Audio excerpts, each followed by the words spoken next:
ನಮಸ್ಕಾರ ಫ್ರೆಂಡ್ಸ್, ನಾನು ಶೋಭಾ ಮಾತಾಡ್ತಾ ಇದ್ದೀನಿ. ಯೂಟ್ಯೂಬ್ ಚಾನಲ್ ಇವತ್ತು ಬೆಳಗ್ಗೆಯಿಂದ ವೀಡಿಯೋ ಸ್ಟಾರ್ಟ್ ಮಾಡಿದ್ದೀನಿ. ಅಂದರೆ ಇದು ಸೋಮವಾರದ ವೀಡಿಯೋ. ನಮ್ಮ ಮನೆಯವರು ಸಂಡೇ ಬಂದಿದ್ದರು ಬೆಂಗಳೂರಿಂದ. ಹಾಗಾಗಿ ಇವಾಗ ಮಂಡೇ ಇವತ್ತು ಹೊರಟಿದ್ದಾರೆ ಹೋಗೋದಕ್ಕೆ ಅಂತ. ಡ್ಯೂಟಿ ಇತ್ತಲ್ವ, ಹಾಗಾಗಿ ರಜೆ ಹಾಕೋಕ್ಕಾಗಲ್ಲ ಅಂತ ಹೋಗ್ತಾ ಇದ್ದಾರೆ. ನನ್ನ ಮಗಳಿಗೆ ಇನ್ನೊಂದು ಸರಿ ಹಾಸ್ಪಿಟಲ್ಗೆ ಹೋಗಬೇಕು ಬ್ಯಾಂಡೇಜ್ ತೆಗ್ಸೋದಕ್ಕೆ ಅಂತೇಳಿ, ಹಾಗಾಗಿ ನೋಡ್ಕೊಂಡೋಗೋಕ್ಕೆ ಅಂತ ಬಂದಿದ್ದರು. ನಾವು ಅಲ್ಲಿವರೆಗೂ ಇಲ್ಲೇ ಇರ್ತಾಯಿದ್ವಿ, ಅವಳಿಗೆ ಸ್ವಲ್ಪ ಸುಧಾರಿಸ್ಕೋಬೇಕು ಚೆನ್ನಾಗಿ ಅಂತ. ಇನ್ನು ನನ್ನ ಮಗ ಇದ್ದಾನಲ್ವ, ಅವನು ಗಾಡೀಲಿ ಹೋಗೋದಕ್ಕೆ ಅಂತ ನನ್ನ ಮಗಳು ಇಬ್ಬರೂ ಹೋಗ್ತಾಯಿದ್ರು ಅಲ್ಲಿವರೆಗೂ. ಸೊ ಹಾಗೆ ನಾನು ಕೂರಿಸ್ಕೊಂಡು ಇವಾಗ ಕಳಿಸ್ಕೊಟ್ಟೆ. ಇನ್ನು ಅಲ್ಲಿವರೆಗೂ ಸ್ವಲ್ಪ ದೂರ ಹೋಗಿ ಮತ್ತೆ ರಿಟರ್ನ್ ವಾಪಸ್ ಬರ್ತಾರೆ. ಇವಾಗ ಎಲ್ಲರೂ ಬಾಯ್ ಮಾಡೋದಕ್ಕೆ ಅಂತ ಈಚೆಗೆ ಬಂದಿರೋ ಮಕ್ಕಳು ಮತ್ತು ಹುಡುಗರೆಲ್ಲ ಈಚೆನೇ ಇದ್ದರು. ನಾನು ಕೂಡ ಮಾತಾಡಿಸ್ಕೊಂಡು ನಿಂತ್ಕೊಂಡಿದ್ದೆ. ನಮ್ಮ ಅಣ್ಣನ ಮಗ ಚಿಕ್ಕವನು. ಸೊ ಇನ್ನೆಲ್ಲರೂ ಬಾಯ್ ಮಾಡೋದಕ್ಕೆ ಅಂತ ನಿಂತ್ಕೊಂಡಿದ್ವಿ. ಇವಾಗ ಕಾಫಿ ಮಾತ್ರ ಮಾಡಿಕೊಂಡು ಹೊರಟಿದ್ರು. ತಿಂಡಿ ಏನು ಮಾಡಿರಲಿಲ್ಲ. ಸೊ 7:30ಗೆ ಹೊರಟಿದ್ರು. ಅಷ್ಟು ಬೇಗನೆ ಮಾಡೋಕ್ಕಾಗಲ್ಲ ಅಂತ ಹೇಳಿಬಿಟ್ಟು, ಹಾಗಾಗಿ ನಾವು ತಿಂಡಿ ಏನೂ ರೆಡಿ ಮಾಡಿರಲಿಲ್ಲ, ಬರೀ ಕಾಫಿ ಮಾತ್ರ ಮಾಡಿದರು. ಈ ಪಾಪು ನಾನು ಇನ್ನೂ ಬರಲ್ಲ ಅಂತ ಹೇಳಿ ಗಾಡೀಲಿ ಕರ್ಕೊಂಡೋಗಿ ಅಂತ ಇದು ಮಾಡ್ತಾಯಿದ್ದೆ. ಹಾಗಾಗಿ ನಮ್ಮ ಮನೆಯವ್ರು ಎತ್ಕೊಂಡು ಹೋಗ್ತಾಯಿದ್ರು. ತುಂಬ ದಿನ ಆಗಿತ್ತಲ್ವ ಬಂದು, ಹಾಗಾಗಿ ಅವ್ರಿಗೆ ಆಟ ಆಡಿಸ್ತಾಯಿದ್ರು. ಇನ್ನು ಅವ್ನು ಎತ್ಕೊಂಡೆ ಟೈಮ್ ಆಗುತ್ತೆ ಇನ್ನು ಹೋಗೋದಕ್ಕೆ ಅಂತ ಹೇಳಿ ಕಳಿಸ್ಕೊಟ್ವಿ. ಇವಾಗ ಹೋಗ್ತಾ ಇದ್ದಾರೆ. ಲಾಸ್ಟ್ ಟೈಮ್ ಬಂದಿದ್ದರು. ಸೊ ನಾನು ಅದನ್ನು ವೀಡಿಯೋ ಮಾಡೋದಕ್ಕೆ ಆಗಿರಲಿಲ್ಲ, ಹಾಗಾಗಿ ಇವತ್ತು ಈ ವಿಡಿಯೋ ಮಾಡಿದ್ದೀನಿ. ಸೊ ಇವಾಗ ಮತ್ತೆ ನಾವು ಊರಲ್ಲಿ ಜಾತ್ರೆ ಇತ್ತು, ನಮ್ಮ ಪಕ್ಕದೂರಲ್ಲಿ. ಆ ಜಾತ್ರೆಗೆ ಹೋಗಬೇಕಾಗಿತ್ತು. ಸೋಮವಾರ ಆಗಿರೋದ್ರಿಂದ ಮನೆಯಲ್ಲೆಲ್ಲ ಪೂಜೆ ಮಾಡಿಬಿಟ್ಟು ನಮ್ಮ ಅಕ್ಕವ್ರ ಮನೆಯಲ್ಲಿ ಎಲ್ಲ ರೆಡಿ ಮಾಡಿದ್ರಲ್ಲ, ಅದನ್ನು ಹಾಗೆ ಒಂದು ವೀಡಿಯೋ ಮಾಡಿದ್ದೀನಿ. ಸೊ ಇದು ದೇವ್ರ ಮನೇಲಿ ಪೂಜೆ ರೆಡಿ ಮಾಡಿದರು, ಸಿಂಪಲ್ಲಾಗಿ ಅದನ್ನು ವೀಡಿಯೋ ಮಾಡ್ತಾಯಿದ್ದೀನಿ. ಕೃಷ್ಣನ ವಿಗ್ರಹ ಇಟ್ಟಿದ್ದಾರೆ. ಸೊ ನಾವಿದ್ದಾಗ ಅದು ಸಾಯಿಬಾಬಾ ಎಲ್ಲ ಇತ್ತು ಈ ಮನೇಲಿ. ಸೊ ಅದನ್ನು ಕೂಡ ಎಸ್ತಿಲ್ಲ, ಹಾಗೆ ಇಟ್ಟಿದ್ದಾರೆ. ನನಗೆ ಸಾಯಿಬಾಬಾ ಅಂದರೆ ತುಂಬ ಇಷ್ಟ ದೇವರು, ಹಾಗಾಗಿ ನಾನು ಅದನ್ನು ತಗೊಂಬಂದು ಇಟ್ಕೊಂಡಿದ್ದೆ ಒಂದು, ಅದನ್ನು ಇಟ್ಕೊಂಡಿದ್ದಾರೆ. ಇದು ಕೃಷ್ಣನ ವಿಗ್ರಹ.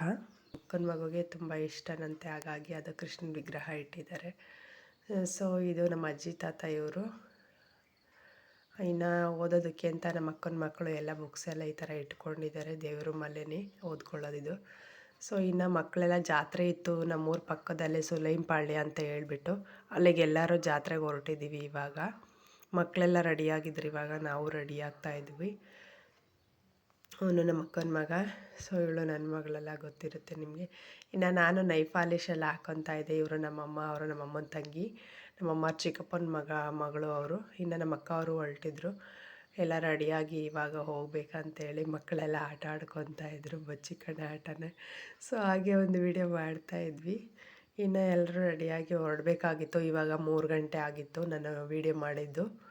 ಸೊ ಬಿಸಿಲಿತ್ತಲ್ವ, ಹಾಗಾಗಿ ಸ್ವಲ್ಪ ತಣ್ಣಗಾದ್ಮೇಲೆ ಹೋಗೋಣ ಅಂತ ಹೇಳ್ಬಿಟ್ಟು ನಡ್ಕೊಂಡು ಹೋಗಬೇಕು. ಸ್ವಲ್ಪ ದೂರನೇ ಇರೋದು, ಅಲ್ಲಿ ರೋಡ್ ವೆಹಿಕಲ್ಸ್ ಹೋಗೋದಕ್ಕೆ ಯಾವುದು ರೋಡ್ ಇಲ್ಲ, ದೊಡ್ಡದು ಚಿಕ್ಕದು ಇದೆ ಗಾಡಿ ಹೋಗೋದಕ್ಕೆ.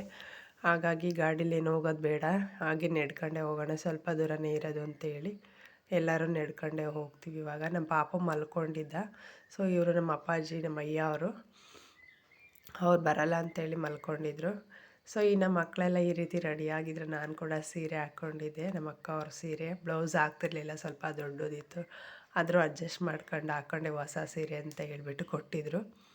ಇನ್ನು ಸೀರೆ ಹಾಕ್ಕೊಂಡು ಇವರೆಲ್ಲ ರೆಡಿಯಾಗಿದ್ದರು, ಆ ಕಡೆ ಈ ಕಡೆ ಓಡಾಡ್ತಾ ಇದ್ರಲ್ವ. ಸೊ ಹಾಗೆ ಒಂದು ವೀಡಿಯೋ ಮಾಡ್ತಾಯಿದ್ರು. ಇನ್ನು ಹೊರಡೋಣ ಅಂತೇಳಿ ಎಲ್ಲರೂ ಬಂದರು. ಇವಾಗ ಹೊರಟಿದ್ದೀವಿ. ಇನ್ನು ಪಾಪನಿಗೆ ಸ್ವಲ್ಪ ರೆಡಿ ಮಾಡಬೇಕಿತ್ತು. ಅವನಿಗೆ ಬಟ್ಟೆ ಏನೂ ಹಾಕಿರಲಿಲ್ಲ, ಹಾಗೆ ಮಲಗಿಸಿದ್ದೆ ಸ್ನಾನ ಮಾಡಿಸ್ಬಿಟ್ಟು. ಇನ್ನು ಅವನಿಗೆ ಬಟ್ಟೆ ಹಾಕ್ಕೊಂಡು ಇವಾಗ ಎಲ್ಲರೂ ಹೋಗ್ತಾಯಿದ್ದೀವಿ. ಇಲ್ಲೇ ನಮ್ಮ ಹೊಲ ಇದೆಯಲ್ವ, ತೋಟ, ಅಲ್ಲಿ ತೋಟದ ಪಕ್ಕನೇ ಸ್ವಲ್ಪ ಊರಿರೋದು, ಹಾಗಾಗಿ ಹತ್ರ ಇರುತ್ತೆ ಅಂತ ಎಲ್ಲರೂ ನಡ್ಕೊಂಡೇ ಹೋಗ್ತಾಯಿದ್ದೀವಿ. ಚೆನ್ನಾಗಿತ್ತು ವೆದರೆಲ್ಲ. ಸ್ವಲ್ಪ ಅಷ್ಟು ಏನು ಬಿಸಿಲು ಕಾಣಿಸ್ತಾ ಇರಲಿಲ್ಲ, ಸ್ವಲ್ಪ ನಡ್ಕೊಂಡು ಹೋಗ್ಬೋದಿತ್ತು, ಆರಾಮ್ ಅನಿಸಿತ್ತು. ಹಾಗಾಗಿ ಸ್ವಲ್ಪ ದೂರ ನಡೆಯೋಕ್ಕಾಗಲ್ವಲ್ಲ, ಹಾಗಾಗಿ ಮಕ್ಕಳನ್ನ ಎತ್ಕೊಂಡಿದ್ವಿ, ಅವ್ರನ್ನ ಚಿಕ್ಕವಳನ್ನ. ಇನ್ನು ನಮ್ಮ ಪಾಪನ ನಾನು ಎತ್ಕೊಂಡಿದ್ದೆ. ಇಲ್ಲೆಲ್ಲ ಮಾವಿನ ತೋಟ ಎಲ್ಲ ಚೆನ್ನಾಗಿದೆ. ಇನ್ನು ಪಾಪು ಅಂತೂ ಹೊರಗಡೆ ಬಂದರೆ ಫುಲ್ ಖುಷಿಯಾಗುತ್ತೆ ಅವನಿಗೆ, ನಾವೆಲ್ಲ ಹೋಗ್ತಾಯಿದ್ದೀವಿ ಅಂತ. ಹಾಗಾಗಿ ಮಕ್ಕಳೆಲ್ಲ ಆಟ ಆಡಿಸ್ಕೊಂಡೆ ಅವನನ್ನು ಕರ್ಕೊಂಡು ಹೋಗ್ತಾಯಿದ್ವಲ್ಲ, ಒಬ್ಬೊಬ್ಬರೇ ಎತ್ಕೊತಾಯಿದ್ರು, ಹಾಗಾಗಿ ಫುಲ್ ಖುಷಿಯಾಗಿದೆ. ಇಲ್ಲೆಲ್ಲ ನೋಡಿ ತೆಂಗಿನ ತೋಟ, ಮಾವಿನ ತೋಟ ಎಲ್ಲ ಜಾಸ್ತಿ ಮಾಡಿದರು. ಇನ್ನು ಊಟಕ್ಕೆಲ್ಲ ಹಾಕಿದ್ರು ಸ್ವಲ್ಪ. ನಾನಲ್ಲಿ ವಿಡಿಯೋ ಮಾಡಿದ್ದೆ. ತುಂಬ ಜನ ಇದ್ದರು, ಬೆಳಗ್ಗೆಯಿಂದ ಇದೇ ಥರ ಜನ ಇದ್ದರು ಊಟ ಮಾಡೋದಕ್ಕೆ ಅಂತ. ಸೊ ಇಲ್ಲೇನು ಫೇಮಸ್ ಅಂತಂದರೆ ಹಲಸಿನಕಾಯಿ ಸಾಂಬಾರು ಅಂದರೆ ತುಂಬ ಫೇಮಸ್ಸು. ಇದೆಲ್ಲ ಮನೆಗೆ ತಗೊಂಡೋಗ್ತಾರೆ ಸಾಂಬಾರು ಬಿಡಿಸ್ಕೊಂಡು ಪಾತ್ರೆ ತಂದು. ನಮ್ಮ ಮನೇಲೂ ಇವಾಗ ಪಾತ್ರೆ ತಂದಿದ್ವಿ, ನಾವು ಊಟ ಆದಮೇಲೆ ತಗೊಂಡೋಗ್ಬೇಕಂತೇಳಿ. ವರ್ಷ ಇದೇ ಥರ ಮಾಡ್ತಾರೆ ಎಲ್ಲರೂ ಊರಲ್ಲಿ. ಸೊ ದೇವ್ರದ್ದು ಪ್ರಸಾದ ಅಂತ ಹೇಳ್ಬಿಟ್ಟು ತಗೊಂಡೋಗ್ರೆ, ಸಿದ್ದರಾಮೇಶ್ವರ ದೇವರು ಪೂಜೆ ಮಾಡಿರೋದು. ಇನ್ನು ಮಕ್ಕಳೆಲ್ಲ ಒಂದು ಕೂತ್ಕೊಂಡಿದ್ವಿ ಊಟ ಮುಗಿಸ್ಕೊಂಡು, ಹಾಗೆ ವಿಡಿಯೋ ಮಾಡ್ತಾಯಿದ್ದೀನಿ. ಇನ್ನು ಸ್ವಲ್ಪ ಅಲ್ಲಿ ವೆಯ್ಟ್ ಮಾಡ್ತಾಯಿದ್ವಿ, ಸಾಂಬಾರು ಕೊಡೋದಕ್ಕೆ ಲೇಟ್ ಆಗುತ್ತೆ ಅಂತ ನೋಡಿ ಎಲ್ಲ ಬಕೆಟಲ್ಲಿ ತಗೊಂಡೋಗ್ತಾಯಿದ್ರು ಮನೆಗೆ, ಅವ್ರವ್ರ ಮನೆಗಳಿಗೆ. ನಾವು ಹಾಗೆ ವೆಯ್ಟ್ ಮಾಡ್ತಾಯಿದ್ವಿ, ದೇವ್ರ ಪ್ರಸಾದ ಸಿಗುತ್ತಲ್ಲ ಅಂತ ಹೇಳ್ಬಿಟ್ಟು ತಗೊಂಡೋಗ್ಬೇಕಂತೇಳಿ. ಸ್ವಲ್ಪ ಸಾಲಲ್ಲಿ ನಿಂತ್ಕೊಂಡು ತೊಗೋಬೇಕಂತೆ ಅಂತೇಳಿ ಲೇಟ್ ಆಗುತ್ತೆ ಅಂತ ನಿಂತ್ಕೊಂಡಿದ್ರು. ನಮ್ಮ ಅಕ್ಕ ಅವ್ರು ಹೋಗಿದ್ರು ತಗೊಂಬರೋದಕ್ಕೆ ಅಂತ, ನಾವಿಲ್ಲೇ ನಿಂತ್ಕೊಂಡಿದ್ವಿ. ಹಾಗಾಗಿ ನೋಡಿ ಎಷ್ಟೊಂದು ಜನ ಎಲ್ಲ ತಗೊಂಡೋಗ್ತಾಯಿದ್ರು. ಇನ್ನು ನಾನು ಮದುವೆಗೆ ಮುಂಚೆ ಇಲ್ಲಿ ಜಾತ್ರೆಗೆ ಬಂದಿದ್ದು ನೆನಪು. ಇವಾಗ ಮದುವೆ ಆದಮೇಲೆ ಇದೇ ಫಸ್ಟ್ ಟೈಮ್ ಬಂದಿರೋದು. ನಮ್ಗೆ ಆವಾಗ ತುಂಬ ಚೆನ್ನಾಗಿತ್ತು, ಮದುವೆ ಆಗಿರಲಿಲ್ಲಲ್ಲ, ಆವಾಗಲೂ ಕೂಡ ಬರ್ತಾನೆ ಇದ್ವಿ ಜಾತ್ರೆಗೆ.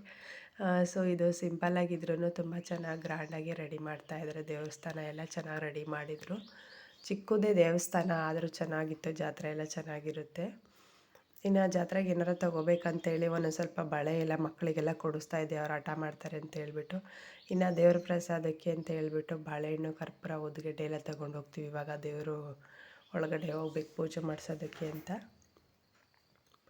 ಇವಾಗ ಪೂಜೆ ಮಾಡಿಸ್ಕೊಂಡು ನಾವು ಮತ್ತೆ ಇವಾಗ ಜಾತ್ರೆ ಒಳಗಡೆ ಬರಬೇಕು. ನೋಡಿ ದೇವಸ್ಥಾನ ಈ ರೀತಿ ರೆಡಿ ಮಾಡಿದರು. ಶಾಮಿನೆಲ್ಲ ಹಾಕ್ಬಿಟ್ಟು ಬಿಸಿಲು ಅಂತ ಹೇಳಿ ರೆಡಿ ಮಾಡಿ ಬಿಟ್ಟಿದ್ದಾರೆ. ಜನ ಎಲ್ಲ ಬೆಳಗ್ಗೆನೇ ಎಲ್ಲ ಬಂದು ಹೋಗಿದ್ದಾರೆ, ಬಿಸಿಲು ಜಾಸ್ತಿ ಆಗುತ್ತೆ, ಮಳೆ ಬೇರೆ ಬರುತ್ತೆ ಅಂತ. ಎಲ್ಲ ಪೂಜೆ ಮಾಡಿಸ್ಕೊಂಡು ಹೋಗ್ತಾ ಇರ್ತಾರೆ. ನಾವು ಸ್ವಲ್ಪ ಲೇಟಾಗಿ ಬಂದಿದ್ವಿ, ಸಂಜೆ ಹೊತ್ತು ಹೋಗೋಣ ಚೆನ್ನಾಗಿರುತ್ತೆ ಅಂತ ಹೇಳ್ಬಿಟ್ಟು ಬಂದಿದ್ವಿ. ನೋಡಿ ಈ ರೀತಿ ರೆಡಿ ಮಾಡಿದರು, ಬರೀ ವೀಳ್ಯದಲ್ಲೇ ರೆಡಿ ಮಾಡಿದ್ದಾರೆ ಚೆನ್ನಾಗಿ. ಇದು ವರ್ಷ ಇದೇ ಥರ ರೆಡಿ ಮಾಡ್ತಾರೆ, ವೀಳ್ಯದೆಲೆಯಲ್ಲೇ ಪೂಜೆನ. ಆ ದೇವರಿಗೆ ವೀಳ್ಯದೆಲೆ ಅಂದರೆ ತುಂಬ ಇಷ್ಟ ಅಂತೆ. ಹಾಗಾಗಿ ಇದು ವರ್ಷದಲ್ಲಿ ಮಾರ್ನಮಿ ಹಬ್ಬದಲ್ಲಿ ನಮ್ಮ ಅಕ್ಕವ್ರ ಮನೆಗೆ ಕರ್ಕೊಂಬರ್ತಾರೆ ದೇವರು ಸಿದ್ದರಾಮೇಶ್ವರನ. ವರ್ಷ ಪೂಜೆ ಮಾಡ್ತಾರೆ ಅವರು ಕೂಡ. ನಾವು ಅವಾಗ ಕರೆಸ್ಕೊತಾರೆ ನಮಗೆ ಮಾರ್ನಮಿ ಹಬ್ಬದಲ್ಲಿ ಬನ್ನಿ ಅಂತೇಳಿ. ಸೊ ನಾನು ಹೋದ ವರ್ಷ ಬಿಟ್ಟು 10 ವರ್ಷದಲ್ಲಿ ಹೋಗಿದ್ದೆ. ಸೊ ಒಂದು ಸಾರಿ ಹೋಗೋದಕ್ಕಾಗಿಲ್ಲ, ಪ್ರೆಗ್ನೆಂಟ್ ಇದ್ದೆ. ಹಾಗಾಗಿ ನೆಕ್ಸ್ಟ್ ಟೈಮ್ ಏನಾದರೂ ಇದ್ದರೆ ಹೋಗಬೇಕು. ಇನ್ನು ದೇವರೆಲ್ಲ ಪೂಜೆ ಮಾಡಿಬಿಟ್ಟು ಪ್ರಸಾದ ಕೊಡ್ತಾಯಿದ್ರು, ಎಲ್ಲರೂ ಪ್ರಸಾದ ತಗೊಂಡಿದ್ವಿ.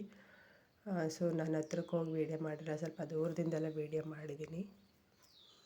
ನೋಡಿ ಎಷ್ಟು ಚೆನ್ನಾಗಿ ಗ್ರ್ಯಾಂಡಾಗಿ ರೆಡಿ ಮಾಡಿದರು. ಜನ ಎಲ್ಲ ಫುಲ್ ರಶ್ ಆಯಿತು. ನಾವು ಒಳಗಡೆ ಬಂದಾದಮೇಲೆ ರಶ್ ಆಯ್ತು ಇವಾಗ. ಸೊ ಅದು ಸೆಕೆ ಇರೋದ್ರಿಂದ, ತುಂಬ ಬಿಸಿಲಿರೋದ್ರಿಂದ ತುಂಬಾ ಇಕ್ಕಟ್ಟು ಅನ್ನಿಸ್ತಾ ಇತ್ತು. ಇನ್ನು ಪ್ರಸಾದ ತಗೊಂಡು ಈಚೆ ಬಂದ್ವಿ. ಇವಾಗ ಇಲ್ಲಿ ದೇವ್ರ ಮುಂದೆನೂ ಒಂದು ಸಣ್ಣ ದೇವ್ರುಗಳೆಲ್ಲ ಇಟ್ಟಿದ್ರು, ಸಣ್ಣದು ಆ ಕಡೆ ಈ ಕಡೆನೇ. ಇನ್ನು ಅದೆಲ್ಲ ತೊಗೊಂಡು ಅಲ್ಲಿ ಪ್ರಸಾದ ತೊಗೊಂಡು ಈಚೆ ಬಂದ್ವಿ. ಇವಾಗ ಇನ್ನು ಮಕ್ಕಳಿಗೆ ಏನಾದರೂ ಶಾಪಿಂಗ್ ಮಾಡೋಣ ಅಂತೇಳಿ ಬಂದೆ. ನನ್ನ ಮಗಳು ಐಸ್ ಕ್ರೀಮ್ ಕೊಡಿಸು ಅಂತ ಹಠ ಮಾಡ್ತಾಯಿದ್ಲು. ಅವಳಿಗೆ 2 ಐಸ್ ಕ್ರೀಮ್ ಕೊಡ್ಸೋಣ ಅಂತ, ಎಲ್ರಿಗೂ ಒಂದೊಂದು ಕೊಡ್ಸೋಣ ಅಂತ ಈಚೆ ಬಂದ್ವಿ. ಇನ್ನು ಆಪಲ್ ಐಸ್ ಕ್ರೀಮು ಅಂತ ಹೇಳಿ ತೊಗೊಳ್ತಾ ಇದ್ಲು ಅವಳು, ತೊಗೊಂಡ್ಬಿಟ್ಲು. ನೋಡಿ ಅದು ಬಿಚ್ಚೋದಕ್ಕೆ ಬತ್ತಲ್ಲ, ನಮ್ಮಮ್ಮ ಬಿಚ್ಚಿಕೊಡ್ತಾಯಿದ್ರು. ಅದು ತಿನ್ಬೇಕು, ಅದನ್ನೇ ಕೊಡಿಸು ಅಂತ ಹಠ ಮಾಡಿದ್ಲು. ಅದನ್ನೇ ಕೊಡಿಸ್ಕೊಂಡು ಕರ್ಕೊಂಬಂದೆ. ಇನ್ನು ಮುಡ್ಕೊಳ್ಳೋದಕ್ಕೆ ಅಂತ ಸ್ವಲ್ಪ ಹೂವೆಲ್ಲ ತೊಗೊಂಡು, ಜಾತ್ರೆ ಬಂದಮೇಲೆ ಹೂವೆಲ್ಲ ಮುಡಿಬೇಕು ಅಂತ ಆಸೆ ಆಗುತ್ತಲ್ವ. ಹಾಗಾಗಿ ನಮ್ಮ ಅಕ್ಕ ಹೂವು ತಗೊಂಡ್ರು. ಇನ್ನು ನಾವೆಲ್ಲ ಏನೇನು ತಗೋಬೇಕಂತ, ನಮ್ಮ ಅಕ್ಕನ ಮಕ್ಳು ಏನೇನೋ ಉಂಗುರ ಎಲ್ಲ ತಗೋಬೇಕಂತ ಆಸೆ ಪಡ್ತಾಯಿದ್ರಂತೆ. ಹಾಗಾಗಿ ಅವ್ರು ತೊಗೊಂಡು ಬಂದ್ವಿ ಇವಾಗ. ಇನ್ನು ಇಲ್ಲಿ ನಮ್ಮೂರಲ್ಲಿ ಪರಿಚಯ ಇದ್ದರು ಒಬ್ಬರು, ಅವ್ರು ಕರೆದ್ರು ಬನ್ನಿ ಅಂತೇಳಿ. ಅವ್ರ ಮನೆಗೆ ಹೋಗಿ ಎಲೆ ಅಡ್ಕೆ ಹಾಕ್ಕೊಂಬಿಟ್ಟು ಬಂದ್ವಿ. ಇನ್ನು ಜಾತ್ರೆ ಮುಗಿಸ್ಕೊಂಡು ಮಳೆ ಬರುತ್ತೆ ಅಂತ ಬೇಗ ಬಂದ್ವಿ. ನಮ್ಮಮ್ಮ ಅವ್ರು ಸಾರು ತಗೊಂಡಿದ್ರಲ್ವ, ಅದು ಬ್ಯಾಗಲ್ಲಿ ಇಟ್ಕೊಂಡಿದ್ರು, ತಲೆ ಮೇಲೆ ಇಟ್ಕೊಂಡು ಮಕ್ಕಳ ಮೇಲೆ ಚೆಲ್ಲುತ್ತೆ ಅಂತ. ಹಾಗೆ ಮಳೆ ಬಂತು ಸ್ವಲ್ಪ ದೂರ ಬಂದಮೇಲೆ. ಸೊ ಎಲ್ಲರೂ ಇಲ್ಲಿ ವೆಯ್ಟ್ ಮಾಡ್ತಾಯಿದ್ದು ಮಳೆ ಬಿಡಲಿ ಅಂತ. ಇನ್ನೇನು ಊರ ಹತ್ರ ಬಂದಿದ್ವಿ, ಸ್ವಲ್ಪ ದೂರ ಇತ್ತು. ಹಾಗಾಗಿ ಅಲ್ಲಿ ವೆಯ್ಟ್ ಮಾಡ್ತಾಯಿದ್ವಿ. ಮಳೆ ಸ್ವಲ್ಪ ಜೋರಾಗಿ ಬಂತು, ಹಾಗೆ ಎಲ್ಲರೂ ನಿಂತ್ಕೊಂಡಿದ್ವಿ ಹೋಗೋದಕ್ಕೆ ಅಂತ. ಎಲ್ಲ ನಮ್ಮೂರವರೇನೆ. ಸೊ ಇವಾಗ ಸ್ವಲ್ಪ ದೂರ ಇತ್ತಲ್ವ ಹೋಗೋದಕ್ಕೆ ಅಂತ, ಅಲ್ಲಿಂದ ಎಲ್ಲ ಆಟ ಆಡ್ಕೊಂಡು ಇವಾಗ ಮಕ್ಕಳೆಲ್ಲ ಹೊರಡ್ತಾರೆ. ನಾವು ಕೂಡ ಮನೆಗೆ ಹೋಗ್ಬೇಕು ಇವಾಗ. ಸೊ ಇವಾಗ ಬಂದು 5 ಗಂಟೆ 5:15 ಆಗಿತ್ತು ಟೈಮ್ ಬಂದು. 5:15ಗೆ ನೋಡಿ ಮಳೆ ಸ್ಟಾರ್ಟ್ ಆಗಿತ್ತು ಅಷ್ಟು ಬೇಗನೆ. ಓಕೆ ಫ್ರೆಂಡ್ಸ್, ಇನ್ನು ಮನೆಗೆ ಹೋಗ್ತೀವಿ. ಅಲ್ಲಿಂದ ಮತ್ತೆ ನಾನು ಇನ್ನೊಂದು ವಿಡಿಯೋದೊಂದಿಗೆ ಸಿಗ್ತೀನಿ. ಸೊ ಅಲ್ಲಿವರೆಗೂ ಟೇಕ್ ಕೇರ್, ಬಾಯ್. ವಾಚ್ ಮಾಡಿದ್ದಕ್ಕಾಗಿ ಧನ್ಯವಾದಗಳು. Thank you friends. ಈ ವಿಡಿಯೋ ಎಲ್ಲಿಗೆ ಎಂಡ್ ಮಾಡ್ತಾಯಿದ್ದೀನಿ. Thank you.